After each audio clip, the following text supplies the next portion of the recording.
ମାନଙ୍କ ପ୍ରତି ତମର ଏତେ ଭୟ କାହିଁକି? ତୋର କିଛି ବୁଝିବା ଦରକାର ନାହିଁ।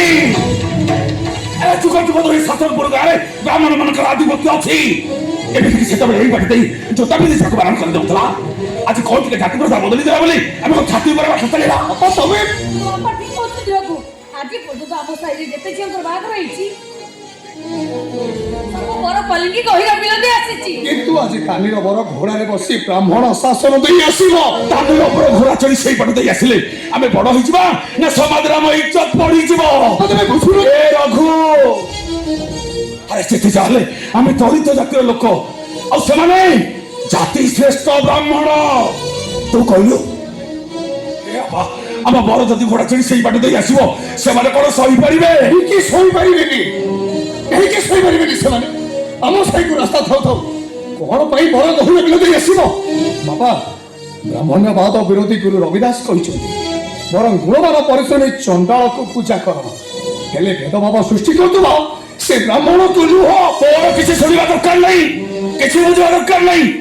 ଆମ ଗାଁର ପ୍ରଥା ପାଣି ପବନକୁ ନେଇ ଆମକୁ ବଞ୍ଚିବାକୁ ହବ। ସେଇଥିପାଇଁ ତ ଆମେ ସେମାନଙ୍କ ଦ୍ୱାରା ଲାଞ୍ଛିତ ନିଷ୍ପେଷିତ। ଆମ ଗାଁରେ ମନ୍ଦିର ଅଛି, ହେଲେ ଆମକୁ ସେଠାରେ ପ୍ରବେଶ ମନା।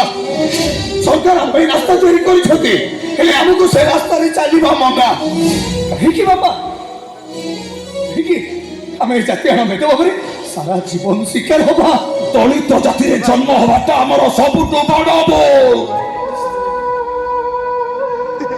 ଯୁଗ ଯୁଗ ଧରି ପୂର୍ବପୁରୁଷ ମାନେ କହିଯାଇଛନ୍ତି, ଆଉ ସେସବୁ କଥାକୁ ମାନିବାକୁ ଆମେ ବାଧ୍ୟ। ବାପାଙ୍କୁ ତମ କଥା ବୁଝିପାରୁଛି, ହେଲେ ଏମିତି ଘୃଣ୍ୟ ପରମ୍ପରାକୁ ଆମେ ମାନିପାରିବୁନି। ନାହିଁ, ଆମେ କେବେ ବି ମାନିପାରିବୁନି। ବୁଝୁନୁ କାହିଁକି ରଘୁ? ବାପା ଯାହା କହୁଛନ୍ତି ଏକଦମ ଠିକ କହୁଛନ୍ତି। ଆମକୁ ସମାନ କି ଅଧିକାର ନ ମିଳୁ ଆମେ ସିନା ସେମାନଙ୍କ ମନ୍ଦିରକୁ ଯାଇପାରିବାନି, ମନ୍ଦିର ବେଢା ବାହାର ଛିଡାଇ ଠାକୁରଙ୍କୁ ମୁଣ୍ଡିଆ ତ ମାରିପାରିବା। ସେମାନଙ୍କ ରାସ୍ତାରେ ଆମେ ସିନା ବାଟ ଚାଲି ପାରିବାନି, ହେଲେ ଆମ ହାତ ତିଆରି ରାସ୍ତାରେ ଆମେ ତ ଅନେକ ଦୂର ବାଟକୁ ଯାଇପାରିବା। ଓ, ତୁ କାହିଁକି ବୁଝୁନୁ କହିଲୁ? ପାଗଳା, ସବୁ ବୁଝିଛି, ସବୁ ଜାଣିଛି। ଆଉ ଏକଥା ଜାଣିଛି, କାନିର ବର ଘୋଡ଼ା ଚଢି ଆସିଲେ ସେମାନେ ଜମା ସହି ପାରିବେନି। ମୋ ସୁନାଟା ପରା, ତୁ ଆଉ ଜିଦ ନ କରି ଆମ ମାନଙ୍କ କଥାରେ ରାଜି ହେଇଯା। ଓ ମୋ କଥା ଟିକେ ତୁ ବାପା, ଆଜି ଭଳି ଶୁଭ ଦିନରେ ତୁ ଆଉ କିଛି ବିରୋଧ ନ କରି ବରକୁ ଗହିର ବିଲରେ ଆସିବାକୁ କହିଦେ। ନା, ଏଇଟା ହଉଛି ଆମ ଆତ୍ମସମ୍ମାନ କଥା। ମୋର ବ୍ରାହ୍ମଣ ଶାସନ ଦେଇ ଆସିବ, ମନେ ଆସିବ, କଥା କିଛି ଶୁଣିବିନି। ବ୍ରାହ୍ମଣ ଶାସନ ଦେବ ବର ଆସିଲେ ମୁଁ କଣ ବ୍ରାହ୍ମଣ ହେଇଯିବି ଭାଇ? ତମେ ଯାହା କହୁଛ କିଛି ଭୁଲ କଥା କହୁନ, ହେଲେ ଗାଁର ପ୍ରଥା ପରମ୍ପରା ଯୁଗ ଯୁଗ ରହିଆସିଛି। ଏଠି ଯେ ମୋ ଉପରେ କିଏ ପ୍ରତିବାଦ କରିଛି ତାକୁ ବହୁତ ମୂଲ୍ୟ ଦେବାକୁ ପଡିଛି। ଏମାନେ ଭଳି ତମେ ତୁ ବି କହୁଛୁ? ସମସ୍ତେ ନିରବ ରହୁଛନ୍ତି, ମୋ ଭାଇ ସେ ନିରବ ରହିଗଲେ ମୁଁ ଖୁସି ହେବି।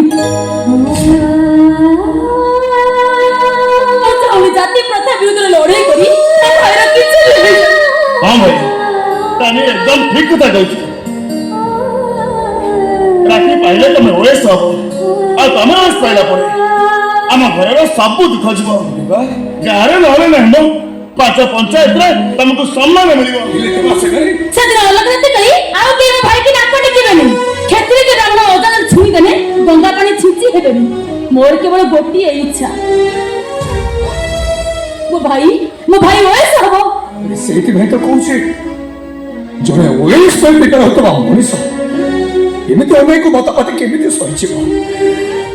କେମିତି ସହିବ? ସିଏ ସହିବାକୁ ପଡିବ ଭାଇ। ଅନ୍ୟ ବିରୁଦ୍ଧରେ ପ୍ରତିବାଦ କରାଯାଇ ତମ ନା ଆଜି ଥରେ ପୋଲିସ ରେକର୍ଡ ଚାଲିଯିବ, ତମେ କେବେ ଓଏସ୍ ଅଫିସର ହେଇପାରିବନି। ହେ ବାପା, ଯୋଉମାନଙ୍କ ଖୁସି ପାଇଁ ଏତେ କିଛି କରିଛୁ, ଆଜି ସେମାନଙ୍କ କଥା ତତେ ରଖିବାକୁ ପଡିବ। ହେଲେ ବୋଉ, ହେଲେ ତୁ ବୁଝୁନୁ କାହିଁକି? ମୁଁ ତ ବର ପକ୍ଷକୁ ବ୍ରାହ୍ମଣ ଶାସନ ସାହିତ୍ୟ ଆସିବେ କହିସାରିଛି।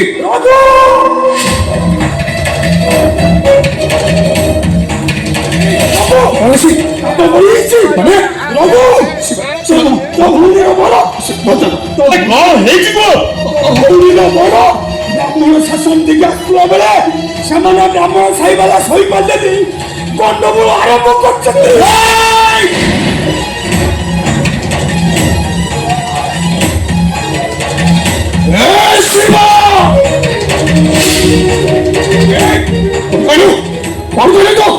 ସେ ବ୍ରାହ୍ମଣ ଶାସନ ଲୋକମାନେ ଗଣ୍ଡଗୋଳ ଆରମ୍ଭ କରିଦେଇଛନ୍ତି।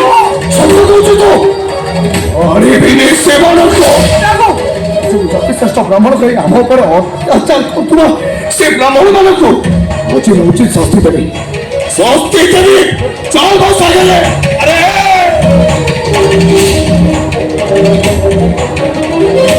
ତୁ ସେଠି ଗଲେ କଥାଟା ସମାଧାନ ପରିବର୍ତ୍ତେ ବଢିଯିବ ତମେ ଭାଇ ତୁ ଘରେ ନା ଆମେ ସେଠିକି ଯାଉଛୁ ନାଇଁ ନା ମୁଁ କିଛି ଶୁଣିବିନି ମୁଁ ସେଠିକି ନିଶ୍ଚୟ ଯିବି ତୁ ସେଠିକି ଯାଇପାରିବୁନି ଆମ ଘରେ ବୁଢା ଭିତରେ ବାପା ବୁଢା ଭିତରେ ସିଏ ଯାଇ ସମାଧାନ କରିବେ କିନ୍ତୁ ତୁ ସେଠି ଗଲେ ଦୁଇ ପକ୍ଷ ମଧ୍ୟରେ ଗଣ୍ଡଗୋଳ ଆରମ୍ଭ ହେଇଯିବ ଆରେ এই যাও গন্ডগোল চলে যাও ମୋ ନା ପୋଲିସ ଭାଇକୁ ମୁଁ ଏସବର ସ୍ୱପ୍ନ ଧରୁ ମୋ ପାଇଁ ମୋ ଭଉଣୀର ଖୁସି ବହୁତ ବଡ଼